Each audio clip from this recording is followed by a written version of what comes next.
সংখ্যালঘু আমরা বলি না, অমুসলিম, সেটা হিন্দু হতে পারে, খ্রিস্টান, বৌদ্ধ হতে পারে। এ বিষয় নিয়েও এই প্রথমবারের মতো আমাদের পার্লামেন্টারি বোর্ডে আলোচনা হয়েছে।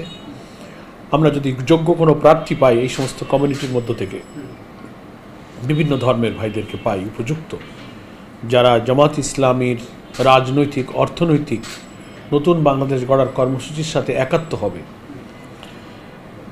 প্রয়োজন হলে আমরা উপযুক্ত প্রার্থী পেলে তাদেরকেও মনোনয়ন দিতে পারি। এই আলোচনা আমাদের আভ্যন্তরীণভাবে হয়ে আছে।